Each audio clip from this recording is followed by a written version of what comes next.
இந்த ஆளு கோடாரியை தூக்கிக்கிட்டு புஷ்பா மாதிரி காட்டுக்குள்ள மரத்தை வெட்ட வந்திருக்காரு. இவர்கிட்ட இருக்கிறது நார்மல் கோடாரிங்கிறதுனால ஒரே ஒரு மரத்தை வெட்டவே ரொம்ப கஷ்டமா இருக்கு.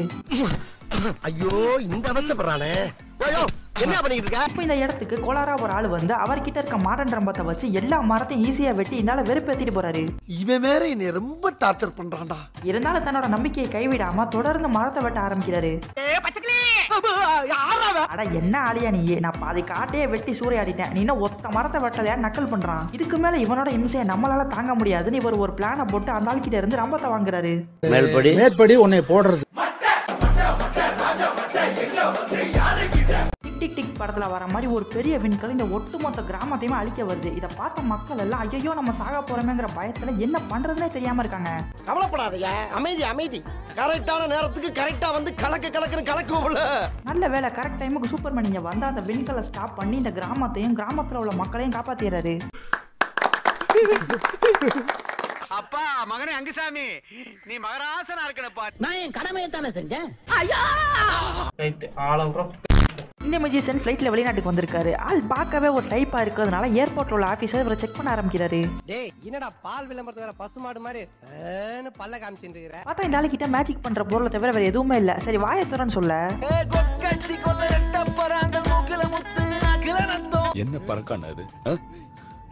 என்ன பழக்கம் இது? லாஸ்டா தொப்பியை வாங்கி செக் பண்ணி பார்க்க அதுலயும் அப்பாவே ஒரு மேல் குட்டி மட்டும் தான் இருக்கு. இதனால இந்த ஆபீசர் வேற வழியே இல்லாம இந்த ஆளை போக விட்டுறாரு. போடா டேய், வீட்டுல ஏதாவது வேலை இருந்தா போய் பாரு. அப்பாடா, கண்ணு இப்பதான்டா பளிச்சு தெரியுது. இந்த ரெண்டு பேரும் ஜாலியா பிளைட்ல பல்லாயிரம் அடி உயரத்துல பறந்துகிட்டு இருக்காங்க. சாதிக்க பிறந்தவன்டா இந்த சக்கரபாண்டி, உன்னை சோதிக்க பிறந்தவன்டா இந்த வெற்றிவேலு. திடீர்னு இன்ஜின் ரிப்பேர் ஆனதுனால இந்த பிளைட்ல இருந்து கீழே குதிச்சா மட்டும்தான் இவங்களால உயிர் தப்பிக்கவே முடியும். ஆனா இங்க இருக்கிறதோ ஒரே ஒரு பேராசூட் மட்டும்தான். இதனால நம்மளை நம்பி வந்தவன நம்ம தானே காப்பாத்தணும்னு இந்த பைலட் பேராசூட்டை விட்டு கொடுத்துறாரு. நீ நல்லவன்டா, நீ ரொம்ப நல்லவன்டா, நீ நண்பன்டா மச்சான். வந்தால நடு வானத்துல பேராசூட்டை ஓபன் பண்ணா உள்ள இருந்து பூச்செடி பாலு பனியன் செடிலாம் வருது. ஆனா பேராசூட்டை மட்டும் காணோம். கடைசியில பார்த்தா இந்த ஆளு வந்ததே அவனை கொல்லத்தான். ஊர்ல ஒரு சொட்ட நாய் செத்து போச்சுடா. இந்த குட்டி பொண்ணுக்கு இவங்க ஏரியால உள்ள கடையில இருக்க இந்த பொம்மையை எப்படியாவது வாங்கிடணும்னு ரொம்ப நாள் ஆசை. ஆசைனா பெரிய ஆசை.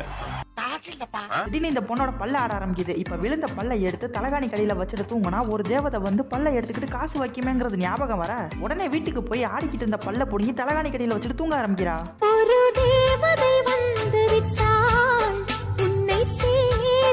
காலையில எந்திரிச்சு பார்த்தா இவன் நினைச்ச மாதிரியே தலகாணி கடையில காசு இருக்கு. இப்ப அதை எடுத்துக்கிட்டு கடைக்கு போய் ஆசைப்பட்ட பொம்மையை வாங்கிடலான்னு பார்த்தா போயிரு, அது ரொம்ப நல்லது. அந்த தேவதை ஒரு பல்லுக்கு 1 ரூபா தருதுன்னா 60 ரூபாய்க்கு 60 பல்லு வேணுமான்னு யோசிக்கிறா. திடீர்னு இவளுக்கு ஒரு ஐடியா வர அப்பா அம்மாவோட ரூமுக்கு போறா. இடையில இவ என்ன பண்ணாலும் தெரியல. காலையில எந்திரிச்சு பாக்குறப்ப தலகாணி கடையில இருந்து ஏகப்பட்ட காசு இருக்கு.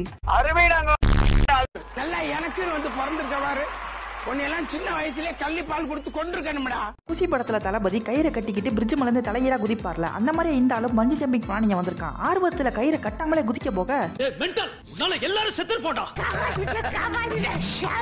இப்ப ஒரு வழியா கயிறை வாங்கி கட்டிக்கிட்டு சேஃப்டியா ஜாலியா நினைச்ச மாதிரியே பஞ்சி ஜம்பிங்க பண்ணி முடிச்சிடறான். அடுத்து இங்க வேலை பாக்குறவங்க எல்லாருக்கும் தேங்க்ஸ் சொல்லிட்டு வந்த வேலை மிக சிறப்பா முடிஞ்சுங்கிற சந்தோஷத்துல கார்ல ஏறி வீட்டுக்கு கிளம்பிடுறான். ஆனா இந்த தற்குறி சேஃப்டிக்காக கட்டின கயிறை கலட்டவே இல்ல. எங்கயா போற?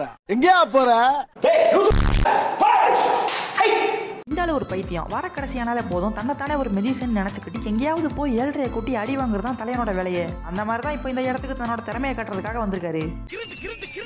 எல்லாரும் ஜோரா ஒரு கை தட்டுங்க. கடைசியில பார்த்தா இது இறந்து போன ஒருத்தருக்கு இறுதி சடங்கு பண்ணிட்டு இருக்க வீடு. உனக்கெல்லாம் வெக்கமே இல்லையாடா?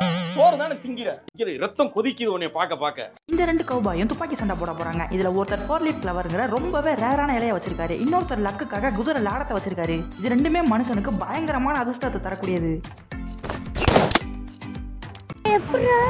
இப்ப நான் அவனை சுட போறேன். கடைசியில பார்த்தா ஒரு புல்லட் கூட 2 பேர் மேலயுமே படல. அங்கிட்டு போய் விளையாடுங்கப்பா. இந்த பொண்ணு நைட் டைம்ல தனியா நடந்து போயிட்டு இருக்கா. திடீர்னு கண்ணுக்கே தெரியாத ஒருத்தன் வந்து கத்தியை காட்டி மிரட்ட ஆரம்பிக்கிறான். வலிப்பறினா வலிய மறிச்சு பறிக்கிறது. நான் செவனான இருக்கேன். உடனே இந்த பொண்ணு போலீஸ் ஸ்டேஷனுக்கு போய் நடந்ததெல்லாம் சொல்லி திருடன் பாக்குறதுக்கு எப்படி இருப்பான்னு வரைஞ்சு கொடுத்துட்டு வராங்க. அவனை விடாதீங்க. இல்ல புரியல. இப்போ இந்த பொண்ணு சொன்ன அடையாளத்தை வச்சு போலீஸ் சில பேர் அரெஸ்ட் பண்ணி கூட்டிட்டு வந்து இவங்களை யார் அந்த திருடன் அடையாளம் காட்ட சொல்ல காட்டு மிராண்டி புடிச்சு ஜெயில போடுங்க சரவண. கை கொடுங்க சொல்றேன். என்னடா உள்ள ஒண்ணுமே இல்ல. அடி கிறுக்கி சிறுக்கி கிறுக்கி சிறுக்கி. இந்த கௌபாய் மதியான நேரத்துல நல்லா தின்னு போட்டு செரிமான ஆகிறதுக்காக நடந்துகிட்டு இருக்கா. இவரோட கண்ணுல ஒரு வாண்டட் போஸ்டர் சிக்குது. அடேங்கப்பா. எப்படியாவது இந்த மொட்டையை நான் புடிச்சு கொடுத்து நம்ம அந்த பணத்தை வாங்கிடணும்னு யோசிச்சுட்டு இருக்கா. பக்கத்துல இருந்து யாரோ பயங்கரமா குரட்டை வர்ற சத்தம் கேக்குது. நீ இங்கதான் இருக்கியா? உன்னத்தான் ரொம்ப நாளா தேடிக்கிட்டு இருக்கேன்.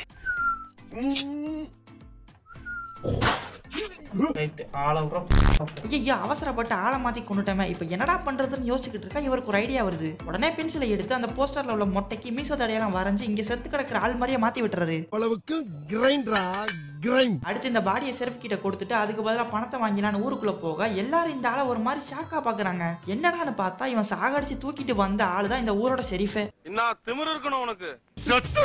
செத்துப்போம்.